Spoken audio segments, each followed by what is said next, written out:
Hello, my name is Santiago. In today's video, I will be discussing the four frame model in organizations, organization as theaters, and some of my work experience for an organization as it relates to the frames. The first frame that I will discuss is the structural frame, what it entails, and what it means to me. So let's begin. When I think of structure, I think of a stable buildup of something with a strong, solid foundation. As an organization, the main goal and objective is to maintain its strength and stability, and of course, make money. Most organizations have policies and procedures in place. Policies are rules and regulations that employees must follow for the organization to reach its goals. Procedures, on the other hand, are ways of carrying out those goals. Company policies, I believe, offer clarity and transparency. It keeps the dynamic of the organization in line, and it keeps the employees in tune with changes that are made within the organization. In my personal experience working for a company, I found that policies and procedures do keep employees in line. When I was first hired there, were already rules in place. I had the opportunity to accept or decline my offer. The policy was laid out for me from the beginning, and from that point on, I was aware of what was expected. The second frame I will discuss is the human resource frame. But first, let me break down these two words. Human, which are us in physical form, of course, and resources are things that we need. Many, if not all, organizations today have a human resources department. The human resource department is what I usually call the heart of an organization because of the functionality and the responsibility that the human resources department has in keeping the company afloat. Because people are so complex, the human resources department pretty much aims to meet the needs of the company's employees. But not only that, the human resources department is also in place to make sure that employees are following all the guidelines that are implemented in the company's policies and procedures. The Human Resources Department is responsible for recruiting workers. Most employees who work for an organization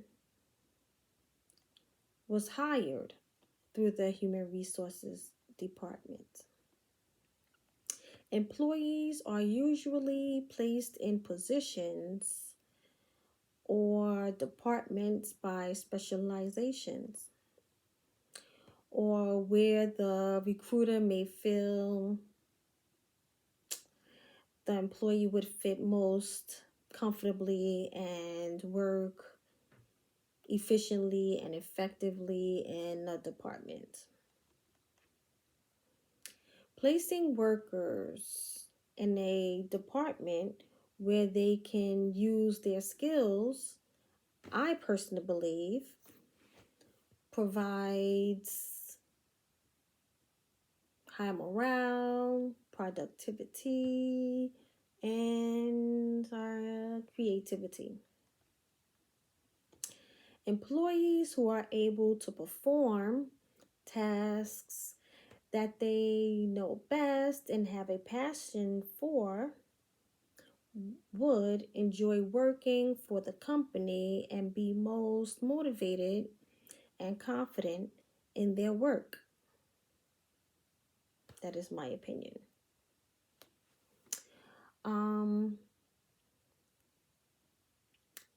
I believe also that their performance would be recognized. When you work in a department with coworkers with the same skills and mindset, staff can work cohesively with minimal conflict. At least from the company that I used to work for, that's how it was usually. Ideas can flow freely and staff were more innovative. Another responsibility of the Human Resources Department is to offer training programs which allow the staff opportunities to learn and grow within the organization.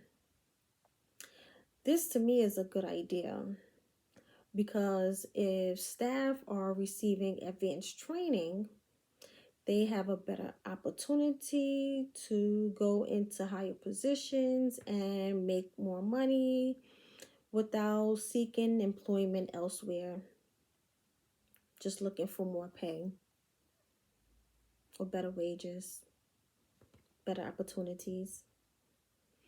At my previous employer, we were offered many training opportunities. Most I benefited from.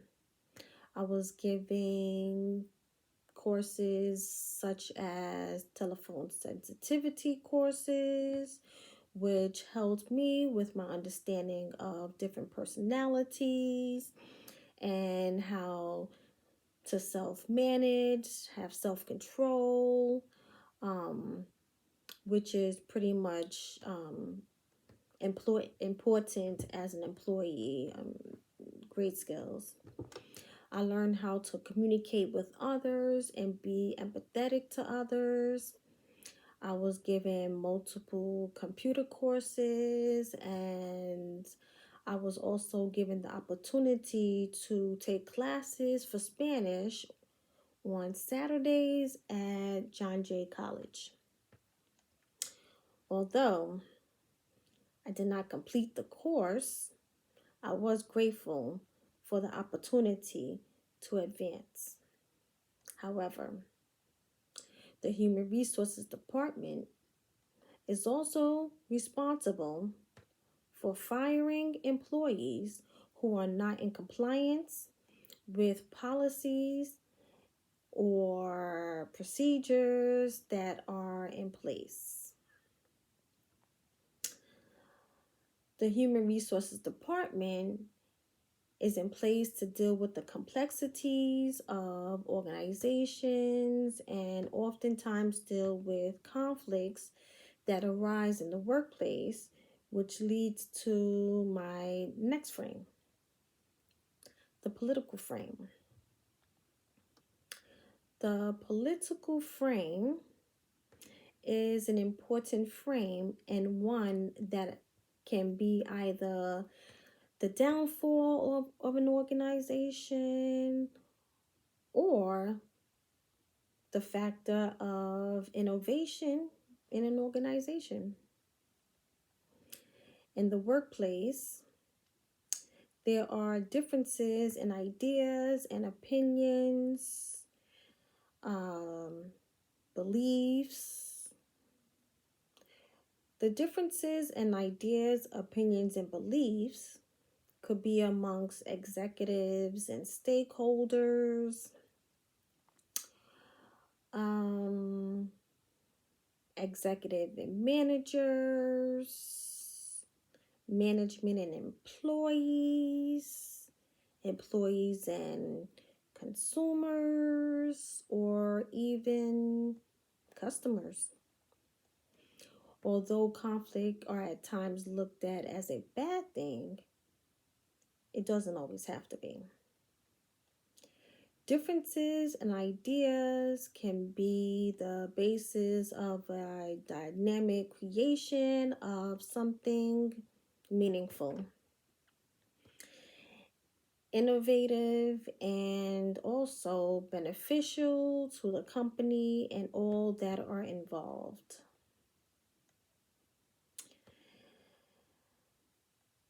Um, let's see.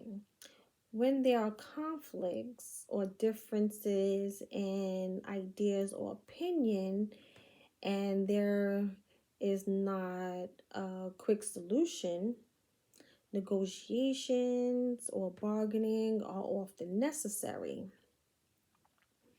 Or it may just be what it takes to reach an agreement. In organizations, most conflict has to do with scarce resources. Because resources are what is needed and necessary for daily operations to run smoothly, many conflicts in this aspect is really resolved fairly. This is when power comes into play. As a force of power, oftentimes the one in the highest position of power wins and gets what they want. Meanwhile, the ones without the power are left to fend for themselves. This is when coalitions and alliances are formed. A coalition is a collaboration between two or more groups who form together for a common purpose or a specific goal. Unions, on the other hand, are coalitions. I had no idea. And although I worked for a union for many years, I never knew it was a coalition. It wasn't until I read this book, Reframing Organizations, that I realized or come to learn that unions are coalitions, or coalitions are unions. Nope, unions are coalitions. Although the union was not government funded, well, the union that I worked for wasn't government funded, it was very much political. There was bargaining and agreements going on daily. Contract negotiations oftentimes were to discuss raises. Whenever the institution that funded the union gave their employee raises, we too were given raises because we worked for the union. That was amazing to me. One thing that I enjoyed most. Well, just one thing I enjoyed most amongst other things. The organization was transparent, but I am sure there was fighting going on that employees were not a part of. We were not a part of the decision making, and we were not privy to many things that were going on behind the scenes, of course. While some organizations have unions, not all, which makes it difficult for employees makes it difficult when employees are fighting for what they believe are right and are not getting heard or respected. There is so much corruption in many organizations, especially ones without unions. Employees at times must try to make alliances with consumers to reach a resolution or compromise or come to a common ground. The fight is not always easy and cause employees to give up and seek other employment, which leaves corruption at the forefront, unfortunately. When employees have consumers on their side, on the other hand, the reputation of companies is tarnished or can be tarnished. Sometimes the company can redeem itself or its reputation, but other times the damage is already done. In reframing organizations,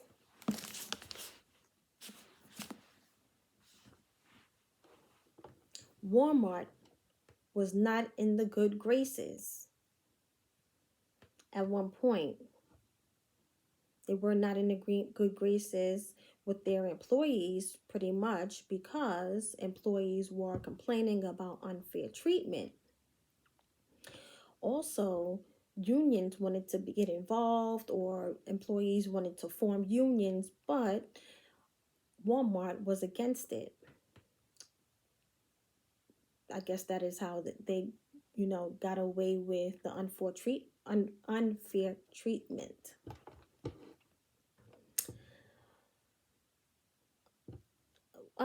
At one point, Walmart came to the rescue when I don't remember what it was. There was a disaster, and Walmart gave away free items to neighboring communities. I can't remember at this point. But I remember Walmart at one point, there were complaints, and Walmart came to the rescue when the community was pretty much in need.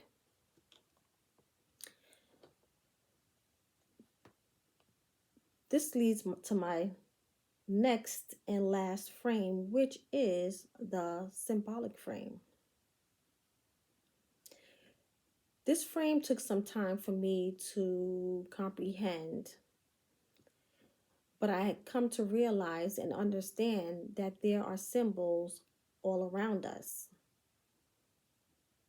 And although this is something that I've heard for many years, from childhood all the way to adulthood, about symbols all around us, I still did not understand the concept until, again, thanks to this book here. Symbols are representation of something. Symbols have meaning, and the meaning is based on personal interpretation. Symbols are intangible, which means that you can't touch them. Symbols are a perception. Symbols are developed in the mind, and it is how we perceive them. We give symbols meaning.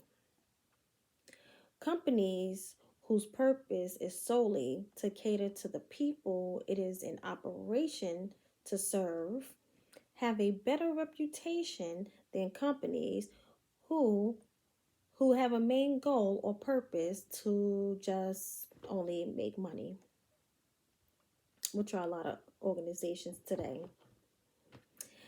I enjoyed working for my union because we always rallied. We were always at a rally, and we were always rallying for human rights, whatever it was, fighting against, well, the government, fought against other unions, other organizations. There were also at times when union employees were fighting against their own union.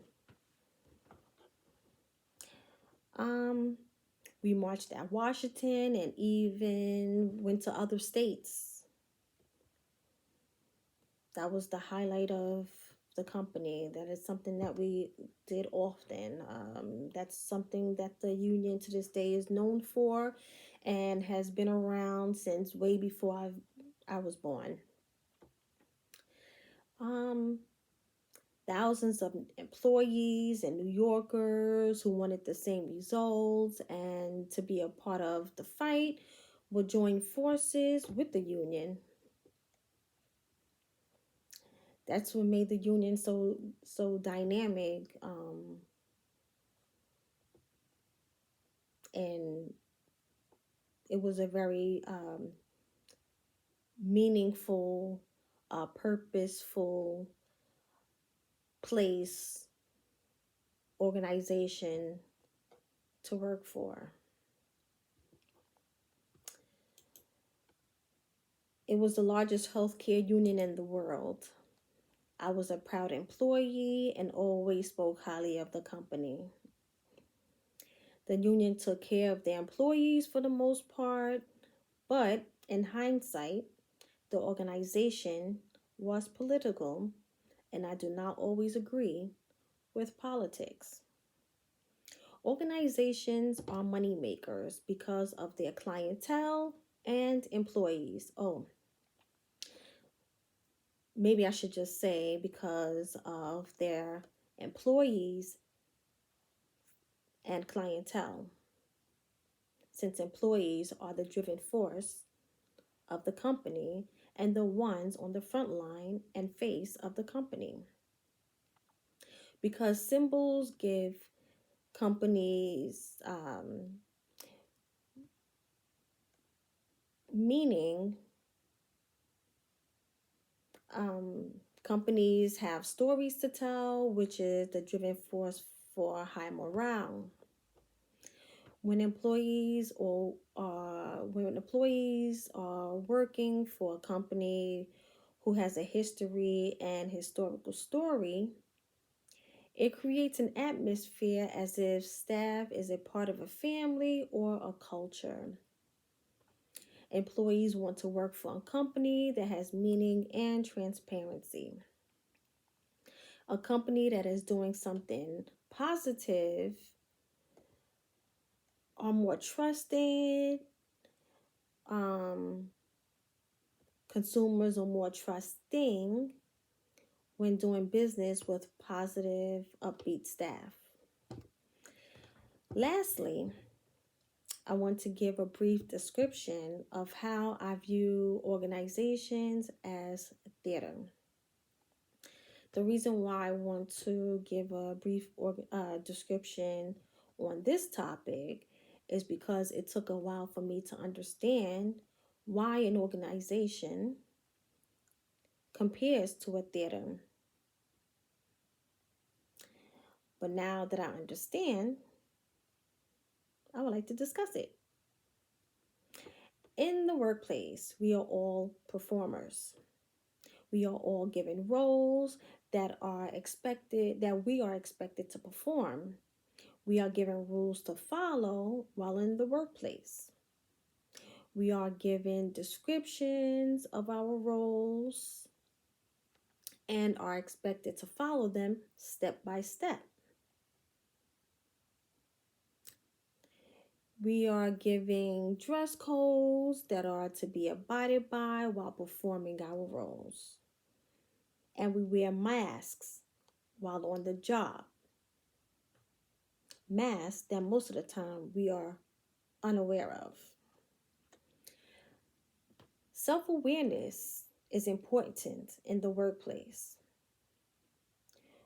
When you are self-aware, you can can perform to the highest level. Your performance is recognized and you are more productive. The number one skill in the workplace today, and what many employees from top level positions to bottom level positions lack in, is emotional intelligence. As an employee with emotional intelligence, working in a fast paced working environment where there are difficulties and frictions, you can control your emotions, play a role or part, and get rewarded for an outstanding performance. It is my opinion that an employee, or anyone for that matter, who is self-aware and have the skill of emotional intelligence makes a great leader. Now, that would lead to me, because today I would consider myself a great leader. Emotional intelligence took many years and growth for me to master, because I now have self awareness and I am emotionally intelligent. I am able to keep my emotions in check and work or operate under pressure. While reading this amazing book here, Reframing Organizations, I feel that I have the ability to go into a management role. I I realize that managers have to look at us and see things from different perspectives. Um, One way is not always the best way. There are many ways to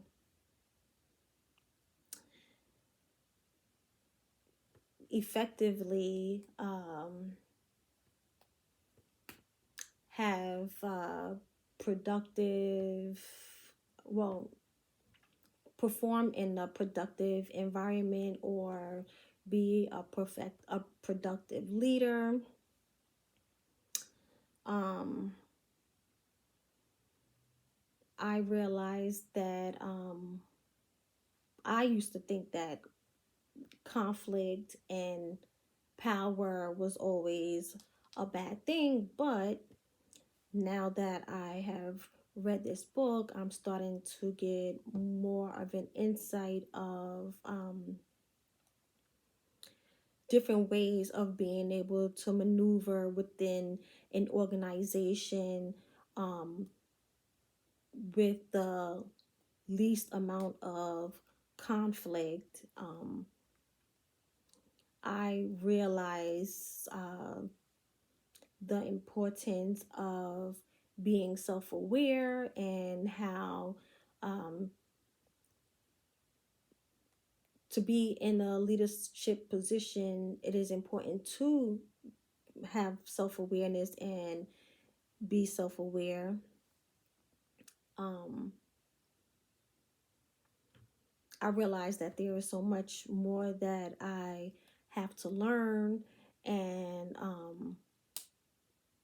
this Reframing Organizations is a really insightful book, and I look forward to finishing the book before the semester is over, so that I am not only learning and comprehending within my mind, but I am also able to fluently express myself and get even more of an understanding of the messages and